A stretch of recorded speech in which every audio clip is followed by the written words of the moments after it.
जा रहे हैं संविधान की अनुसूचियां। क्या पढ़ने जा रहे हैं? संविधान की अनुसूचियां।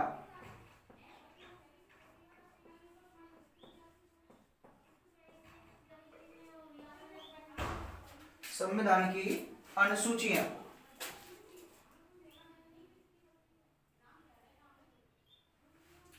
संविधान की अनुसूचियां हम दो स्तर से पढ़ेंगे। कैसे? सबसे पहले तो पढ़ेंगे हम मूल संविधान में कुल कितनी अनुसूचियां थी।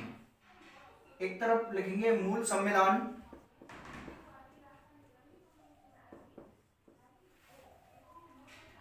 और दूसरी तरफ लिखेंगे वर्तमान में। वर्तमान जो संविधान है उसमें कुल कितनी अनुसूचियां शामिल थी। जैसा कि हम जब संविधान के इतिहास के बारे में पढ़ रहे थे तो उसी समय हमने देखा कि जो हमारा संविधान लागू किया गया था तो उस समय कुल कितनी अनुसूचियां, कुल कितने अनुच्छेद शामिल किए गए थे, और वर्तमान में कुल कितनी अनुसूचियां और कितने अनुच्छेद या कितने संविधान के भाग हैं। जैसा कि हमने पहले बताया था कि जब संविधान को लागू किया गया था, यानी आंशिक रूप से लागू किया गया था, तब केवल 16 अनुच्छेद शामिल किए गए थे। कब? यानी आंशिक रूप से जो लागू किया गया था उस समय केवल 16 अनुच्छेदों को लागू किया गया था सबसे पहले। लेकिन यहां से प्रश्न बहुत कम पूछा जाता है। प्रश्न आता है कहां से कि मूल संविधान में अनुच्छेदों की संख्या कितनी थी। तो मूल संविधान में यदि अनुच्छेद पूछे जाएं, ये मूल संविधान कब होगा? 26 जनवरी 1950। कितना? 26 जनवरी 1950 को जो संविधान लागू किया गया था उस समय कुल कितनी अनुसूचियां या कितने अनुच्छेद थे। तो उस समय हमने देखा कि 395 अनुच्छेद शामिल थे। इन 395 अनुच्छेदों में से भारत शासन अधिनियम 1935 से 321 अनुच्छेदों को शामिल किया गया था। कितने अनुच्छेदों को? 321 अनुच्छेदों को। तथा 8 अनुसूचियां थी। कितनी अनुसूचियां? 8। उस समय मूल संविधान में कुल अनुसूची कितनी थी? 8। और 8वीं अनुसूची में क्या किसका विवरण मिलता है? तो भाषा। किसका? भाषाओं का विवरण 8वीं अनुसूची के अंतर्गत मिलता है। अतः हम कह सकते हैं कि जो मूल संविधान था उसमें जो 8 अनुसूचियां थी उसमें अंतिम अनुसूची में भाषाओं का विवरण शामिल था। तथा इधर अपन देखते हैं कि वर्तमान में जो संविधान है उसमें कुल कितनी अनुसूचियां, अनुच्छेद और भाग हैं। तो अपन बात करते हैं कुल अनुच्छेद। तो यहां पे हम कुल अनुच्छेद की बात करेंगे तो 395 ही होंगे, क्योंकि आज तक कोई 396वां अनुच्छेद नहीं बना है। और बना है तो कोई मेरे को बता दे कि कौन सा है।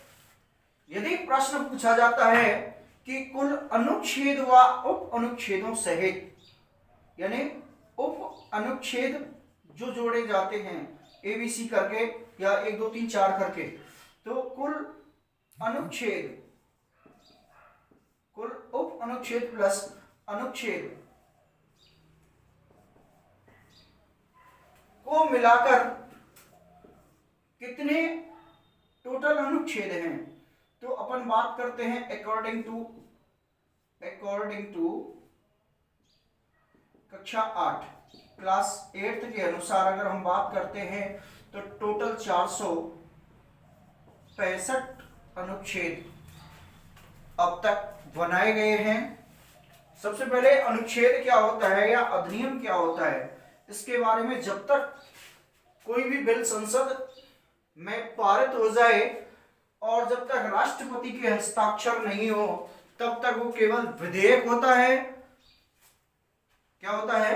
विधेयक होता है। और जैसे ही उस पर राष्ट्रपति की सहमति हो जाती है, सिग्नेचर हो जाते हैं, वो एक अनुच्छेद का रूप धारण कर लेता है, अर्थात अधिनियम बन जाता है, कानून बन जाता है।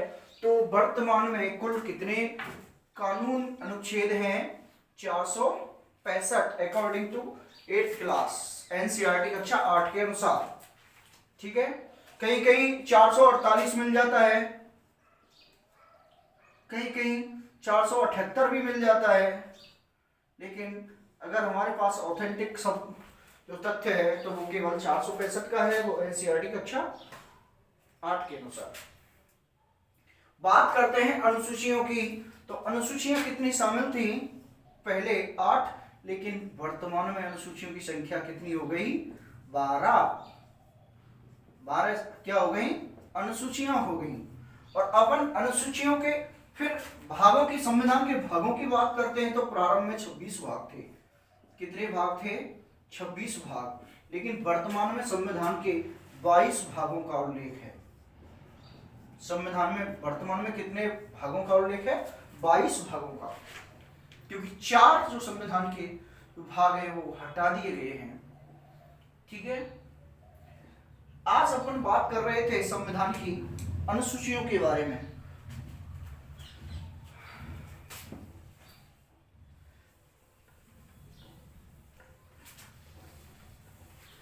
तो देखो, अनुसूचियों के बारे में सबसे पहले हमें ये पढ़ना होगा। देखो, पढ़ते तो सब हैं अनुसूचियों को, लेकिन हमें पढ़ना नहीं है, ना ही हमें रटना है। हमें तो केवल समझना है कि संविधान में अनुसूचियों के अंतर्गत क्या क्या विवरण दिए गए हैं।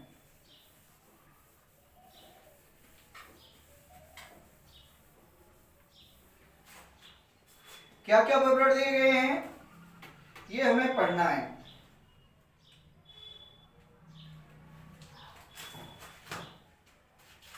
देखो, अनुसूची फर्स्ट, अनुसूची प्रथम। अनुसूची प्रथम में क्या है कि सबसे पहले हम कहीं जाते हैं तो क्या नौकरी की मांग करते हैं, यानी निर्माण करते हैं, अपने तथ्यों का निर्माण करते हैं। तो इसके अंदर प्रावधान है कि से भारत राज्यों का क्या है? संघ है, यानी राज्यों का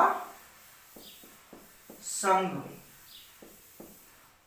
राज्यों का संघ का विवरण किस में मिलता है? अनुच्छेदों में, यानी अनुसूची फर्स्ट में। कौन से अनुच्छेदों में? 1 से लेके 4 तक भारत राज्यों का संघ है, यानी अनुच्छेद 1 से लेके 4 तक। अब इसमें क्या क्या विवरण है कि भैया अगर किसी भी राज्य की सीमा में परिवर्तन करेंगे, क्या करेंगे? सीमा में परिवर्तन करेंगे, नए राज्यों का निर्माण करेंगे। किसका? नए राज्यों का निर्माण करेंगे, तथा किसी भी राज्य का, यानी जो अस्तित्व है उसे समाप्त करेंगे, अस्तित्व को समाप्त करेंगे। कैसे?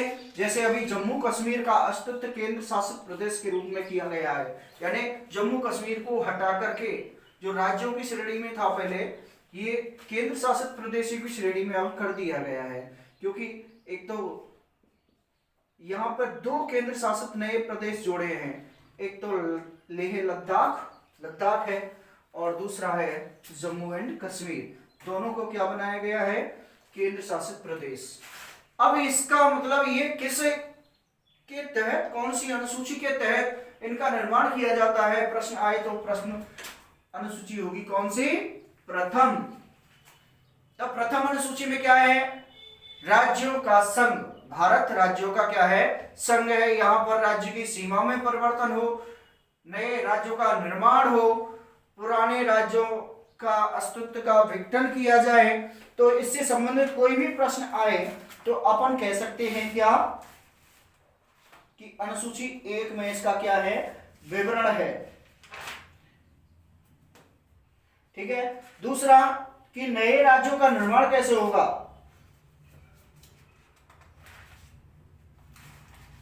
नए राज्यों का निर्माण करने के लिए अपन बात करते हैं किसकी, अनुसूची फर्स्ट की। अनुसूची फर्स्ट से यानी जब हमारा देश स्वतंत्र हुआ था उससे पहले हमारे देश में ऐसा कोई राज्यों का कोई विघटन नहीं था, यानी राज्यों को ही अलग अलग देश के रूप में बांटा गया था।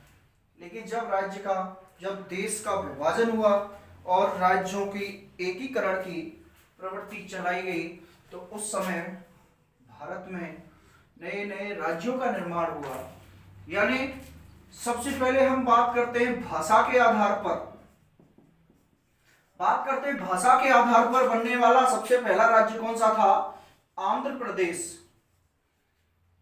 कौन सा था, आंध्र प्रदेश राज्य भाषा के आधार पर बनने वाला पहला राज्य था।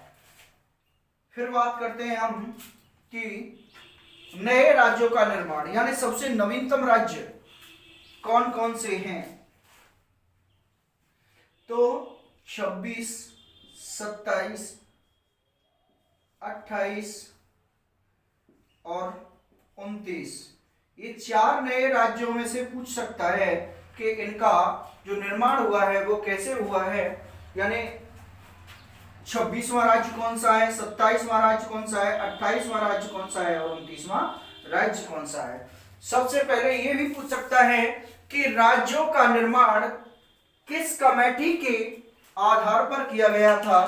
तो राज्यों का जो निर्माण किया गया था वो फजल अली की अध्यक्षता में एक आयोग बनाया गया था, राज्य पुनर्गठन आयोग। यानी कौन सी कमेटी थी, राज्य पुनर्गठन आयोग। किसकी अध्यक्षता में, फजल अली की अध्यक्षता में। फजल अली की अध्यक्षता में एक आयोग बनाया गया और ये कब बनाया गया था, राज्य पुनर्गठन आयोग। राज्य पुनर्गठन आयोग, और ये कब बनाया गया था, 1953 में। कब बनाया गया था, 1953 में। रीट 2017 में पूछा गया क्वेश्चन है कि राज्य पुनर्गठन आयोग का निर्माण कब किया गया, तो 1953 में। किसकी अध्यक्षता में, फजल अली की अध्यक्षता में। किस लिए, क्योंकि नए राज्यों का निर्माण करने के लिए। और इसी के तहत पहले राज्य 4 श्रेणियों में बटे हुए थे, श्रेणी ए, श्रेणी बी, श्रेणी सी और श्रेणी डी। 4 श्रेणियों में राज्य बटे हुए थे। लेकिन जैसे ही इस गठन की रिपोर्ट आती है 1900, इस कमेटी की रिपोर्ट आती है 1955 में, उसके तहत 7वां संविधान संशोधन किया गया और उस संविधान संशोधन के तहत राज्यों का निर्माण स्टार्ट हो गया।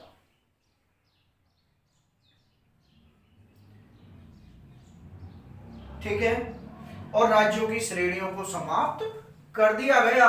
कौन से संविधान संशोधन के तहत समाप्त किया गया था, 7वें संविधान संशोधन के तहत। और इसके तहत जो बनने वाले नवीनतम राज्य थे वो 26वां, 27वां, 28वां।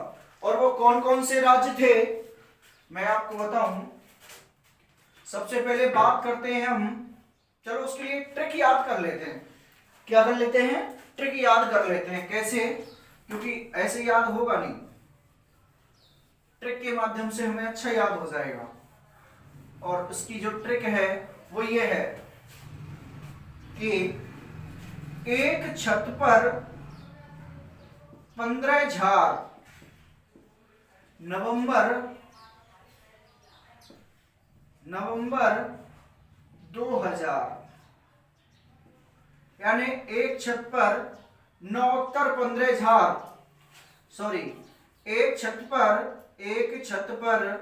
9 उत्तर 15 झाड़ नवंबर 2000, यानी नवंबर 2000 2000। यानी ये कह रहा है कि इन राज्यों का निर्माण कब हुआ है, कैसे क्रम से हुआ है। तो अपन याद करते हैं कि 26वां राज्य कौन सा छत से बनता है, छत्तीसगढ़। कौन सा? छत्तीसगढ़। कब बना है? एक छत है तो 1 नवंबर। कितना नवंबर? 1 नवंबर। 1 नवंबर 2000। ऐसे ही बात करते हैं 27वां। तो 27वां उत्तर यानी उत्तराखंड। उत्तराखंड यानी उत्तराखंड राज्य कौन से नंबर का है? 27वां। कब बना है? 9 उत्तर यानी 9 नवंबर। ये याद रख लेना, 9 नवंबर 2000 को। 28वां राज्य बना है। 28वां राज्य कौन सा बना है? 15 झार यानी झारखंड राज्य। झारखंड राज्य। झारखंड राज्य कब बना है? 15 नवंबर 2000। कब? 15 नवंबर 2000। तो अपन कह सकते हैं कि 26, 27, 28 एक छत पर 9 उत्तर 15 झार नवंबर 2000। अब बात करते हैं 29वां राज्य। 29वां राज्य कौन सा बनाया गया? जो सबसे नवीनतम राज्य है। तो इसके बारे में बात करते हैं। 29वां राज्य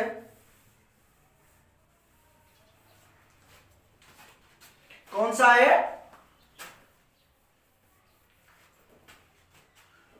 29वां तेलंगाना। कौन सा? तेलंगाना राज्य। ये भाई साहब कब बनाए हैं? ये 2014 में जब नरेंद्र मोदी की सरकार आई थी तो उस समय इसका निर्माण किया गया था। यानी नरेंद्र मोदी की सरकार आते ही सबसे पहले यही कार्य हुआ था और इसका निर्माण 2 जून 2014 में प्रधानमंत्री नरेंद्र मोदी के सरकार में इसका गठन किया गया। और इसका गठन किया गया था इसको आंध्र प्रदेश से अलग करके। किससे? आंध्र प्रदेश से अलग करके। उत्तराखंड को उत्तर प्रदेश से अलग करके।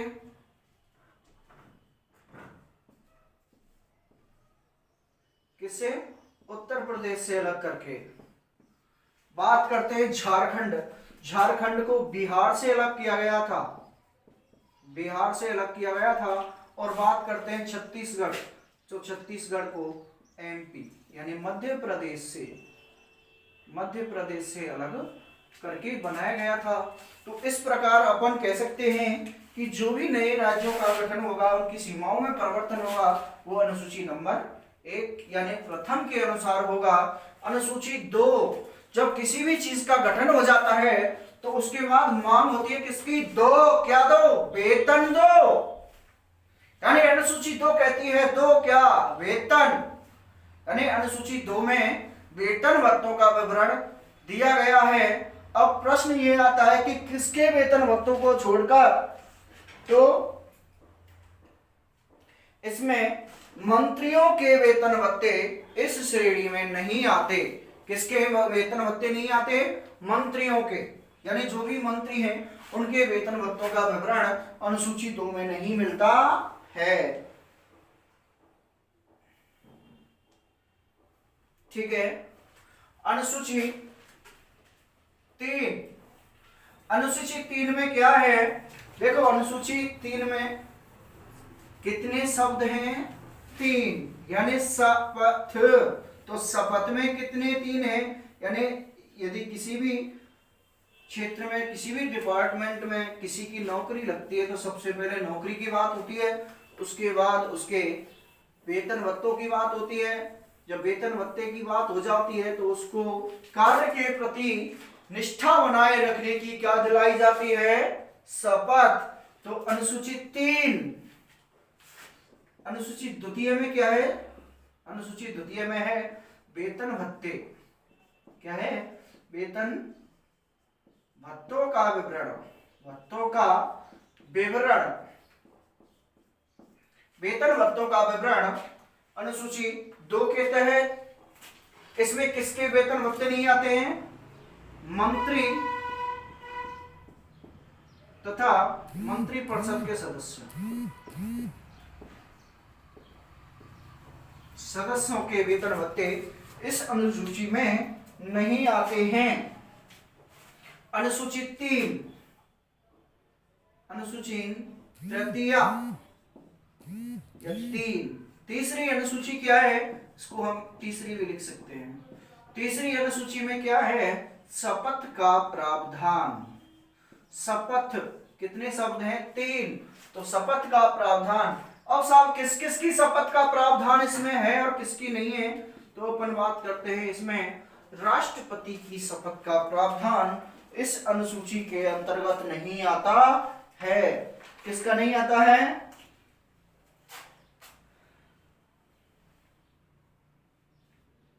राष्ट्रपति, उपराष्ट्रपति और राज्यपाल की शपथ का प्रावधान इसमें नहीं आता है। यानी राष्ट्रपति की शपथ नहीं है इसके अंतर्गत। दूसरा, उपराष्ट्रपति की नहीं है। तीसरा, राज्यपाल की शपथ का प्रावधान भी इसमें नहीं है। अब साहब ये बात आ जाए कि वो यूं ना दे कि साहब राष्ट्रपति की शपथ का प्रावधान किस अनुसूची में नहीं है, वो ऐसे नहीं दे और वो प्रश्न दे दे कि साहब निम्न में से किस अनुच्छेद का प्रावधान अनुसूची 3 में नहीं है। भाई वो इनडायरेक्ट भी तो पूछ सकता है। अब जैसे राष्ट्रपति की शपथ का प्रावधान अनुच्छेद 60 में है और वो निम्न में से कौन से अनुच्छेद का प्रावधान तीसरी अनुसूची में नहीं है, ऐसे पूछ सकता है। तो अपन कह सकते हैं कि अनुसूची 60 राष्ट्रपति की शपथ का प्रावधान, अनुसूची 63 यानी अनुसूची 159 यानी राज्यपाल की शपथ का प्रावधान। 159 में किसकी शपथ का प्रावधान है? राज्यपाल। और राष्ट्रपति की 60 अनुच्छेद 60 के तहत राष्ट्रपति की शपथ का प्रावधान है। ठीक है, यानी इन 3 व्यक्तियों की शपथ किसमें नहीं आती है? अनुसूची 3 में। बात करते हैं अनुसूची 4।